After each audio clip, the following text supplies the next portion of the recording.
loin des casernes de la ville de Conakry que l'armée nationale est allée au chevet du commandant en chef des forces armées guinéennes en séjour médical à Rabat au Maroc. Ici, à Rabat, la joie et l'émotion se sont bousculées lorsque la délégation des forces armées guinéennes, conduite par le colonel Bachir Diallo, directeur de cabinet du ministère de la Défense nationale, a rencontré le président de la République par intérim, ministre de la Défense nationale, le général d'armée Sékouba Konaté, à sa résidence. Le sourire aux lèvres et les accolades ont aussitôt écrasé les folles rumeurs qui avaient fini d'amplifier le pays, faisant état de la dégradation de l'état de santé du général Sékouba Konaté. À cette occasion, le colonel Bachir Diallo a transmis au général Sékouba Konaté le message d'encouragement de l'armée guinéenne avant de lui présenter les admirations de ses compagnons d'armes suite à sa nomination en qualité de haut représentant pour l'opéralisation de la force africaine en attente. On s'est dit que les coups de fil ne suffisent pas. Ils nous l'ont monté à travers le chef d'état-major général des armées. Donc on a décidé de doubler cela par la visite que nous effectuons en ce moment. En même temps, vous dire que vous pouvez toujours compter sur nous. Et enfin, je voudrais, au nom de la délégation qui m'accompagne, vous dire toute notre satisfaction pour la promotion de dimension internationale qu'on vient de vous accorder en tant que commandant de la force africaine en attente. En réponse, le général d'armée Sékouba Konaté s'est dit comblé de joie pour cette marque de sympathie que l'armée guinéenne a magnifiée à son égard. Il a ensuite prodigué de sages conseils à ses compagnons d'armes. Quand je dis que je ne suis pas surpris, je sais que le temps que nous avons eu à passer ensemble,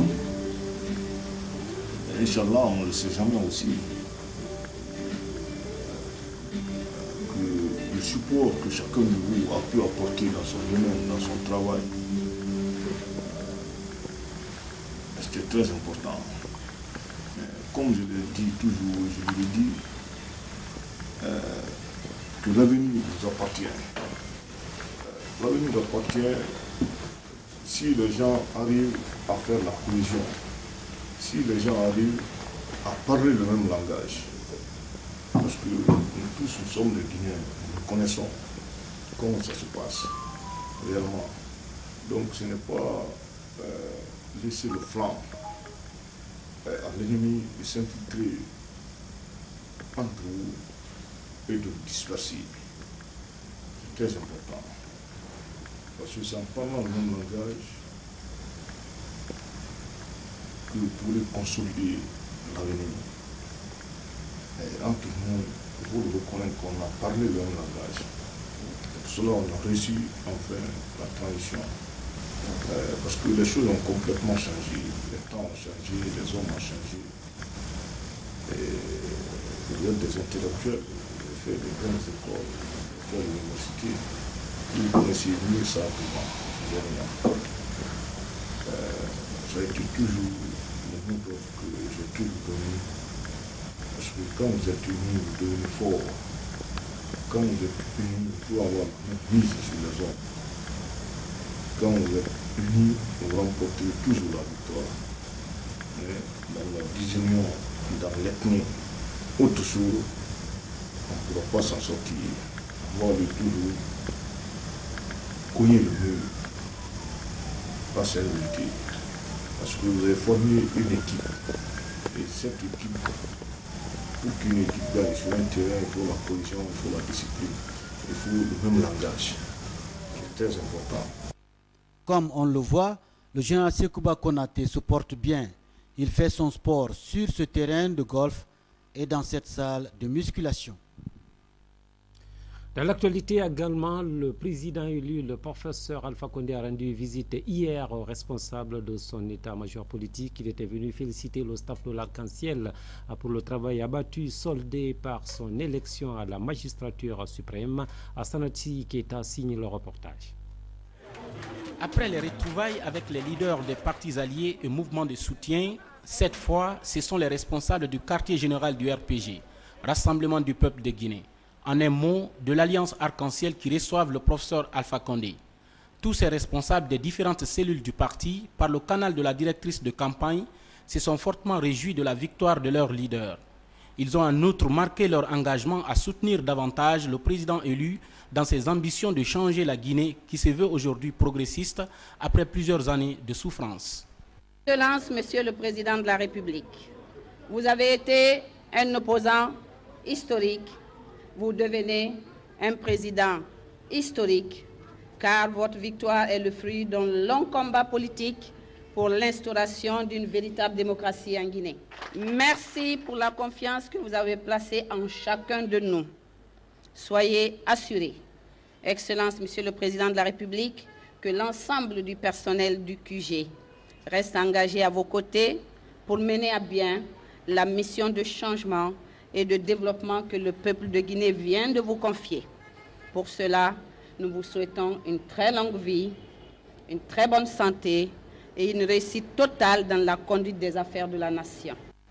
Ce sont des messages qui rassurent davantage le professeur Alpha Condé dans sa mission de réussir le pari du changement qu'il a toujours prôné durant son combat politique pour l'accession au fauteuil présidentiel.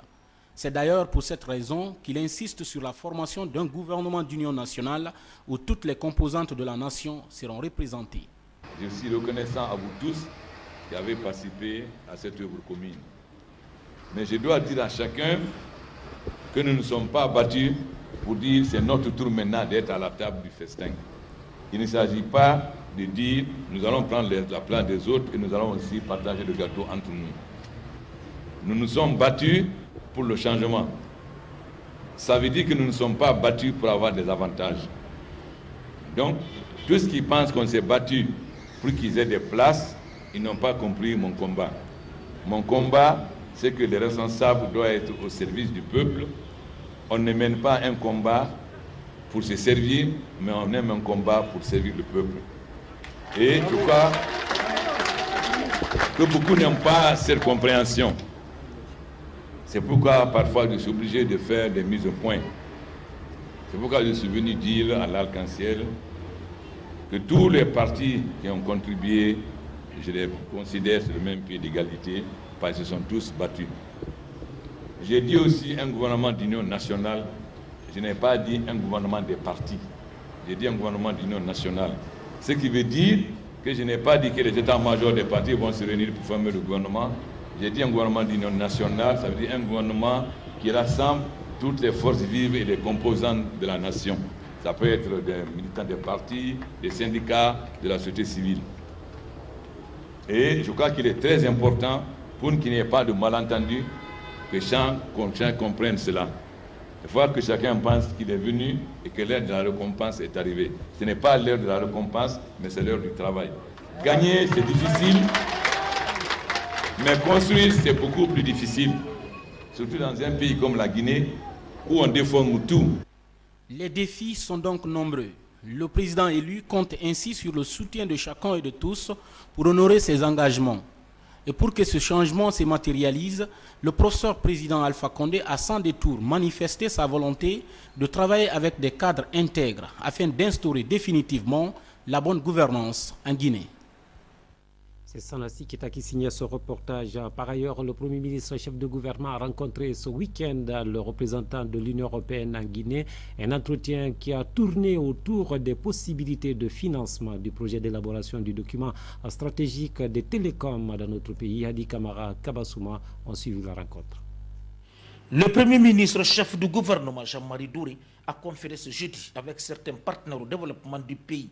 Il s'agit de leur présenter le document de stratégie pour le développement des télécommunications en Guinée, assorti d'un plan d'action évalué à 500 millions de dollars américains.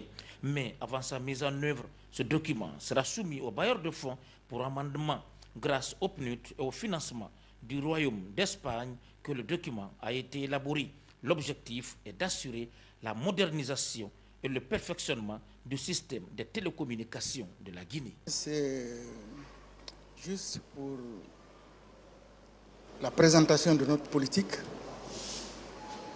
de promotion des TIC en République de Guinée et son plan d'action. Ce plan d'action est évalué. Nous avons cherché à présenter ce document pour que les bailleurs de fonds, les professionnels se prononcent sur la qualité du travail fait quant aux professionnels, mais les bailleurs de fonds parce que le plan d'action a un coût, pour qu'ils évaluent le coût et qu'ils nous accompagnent dans la réalisation de ces plans d'action. Après ce groupe, le Premier ministre Jean-Marie Doré a reçu en audience le nouvel ambassadeur de Chine en Guinée, Zhao Lixing, et Jean-Marie Doré, en interrogeant l'histoire des deux peuples, se sont penchés sur les liens séculaires qui unissent la Guinée et la Chine. Le Premier ministre Jean-Marie Doré a souhaité que la Chine appuie la Guinée dans ses réformes de défense nationale et de sécurité. Le diplomate chinois a promis de s'investir à ce que les Guinéens connaissent la promotion sociale, culturelle et économique. Je suis très sensible à ce rendez-vous avec son Excellence Monsieur le Premier ministre, malgré ses multiples occupations. Et d'ailleurs, c'est la première rencontre que j'ai eue avec lui depuis mon arrivée le 15 octobre dernier.